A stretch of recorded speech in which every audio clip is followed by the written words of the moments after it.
अगर मैं तुम्हें बहुत बुरा भला कहती, बेइज्जत करती, तुम्हारे घर वालों के सामने तुम्हें जलील करती, तुम्हें जोरदार थप्पड़ भी मार देती। आने वाली एपिसोड में आप देखेंगे फलक और इश्तियाक की शादी की पुररौनक तकरीब जारी है, मगर इस जश्न के शोर में भी आयरा के दिल की धड़कनें बेतरतीब है। उसकी निगाहें बेचैनी से दरवाजे पर जमी है। जहन में बस एक ही सवाल गर्दिश कर रहा है, क्या कामयार आएगा? अचानक फिजा में एक खामोशी छा जाती है जब कामयार हॉल में कदम रखता है। इरफान साहब और आयरा के चेहरों पर खौफ और परेशानी के साए लहराते हैं। उन्हें डर है कि कहीं कामयार फिर कोई नया तमाशा ना खड़ा कर दे, लेकिन उम्मीद के बरक्स कामयार का रवैया बिल्कुल मुख्तलिफ होता है। वो आयरा को देखकर अपनी नजरें झुका लेता है, जैसे उसे पहचानता ही ना हो। वो पुरसुकून अंदाज में स्टेज पर जाता है, नए जोड़े को मुबारकबाद देता है और वहां से खामोशी से निकल जाता है। कामयार की ये सर्द महरी और खामोशी आयरा के दिल पर किसी तीर की तरह लगती है। जिस हंगामे की उसे तवक्को थी, उसकी जगह कामयार की बेरुखी उसे अंदर से तोड़ देती है।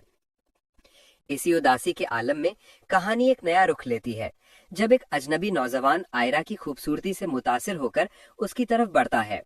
आयरा उसे नजरअंदाज करने की कोशिश करती है, लेकिन तकदीर का खेल देखिए, कुछ ही दिनों बाद वही शख्स अपने वालिदैन के साथ आयरा के घर रिश्ता लेकर पहुंच जाता है।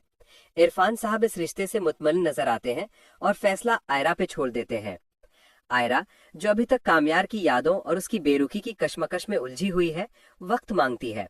लेकिन जब फलक उसे टोकती है कि क्या तुम कामयार की वजह से इनकार कर रही हो, तो आयरा की अना यानी ईगो जाग उठती है।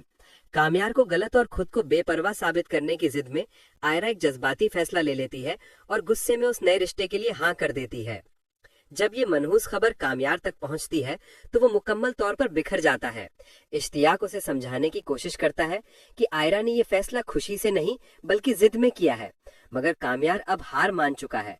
उसकी आंखों में अब सिर्फ मायूसी है और वो कहता है कि आयरा मुझसे नफरत करती है और अब मैं उसे अपनी शक्ल भी नहीं दिखाऊंगा।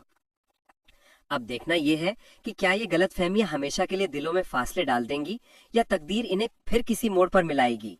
अपनी राय कमेंट में जरूर बताएं और अगर ये वीडियो पसंद आई तो लाइक करके चैनल को सब्सक्राइब करना मत भूलिएगा।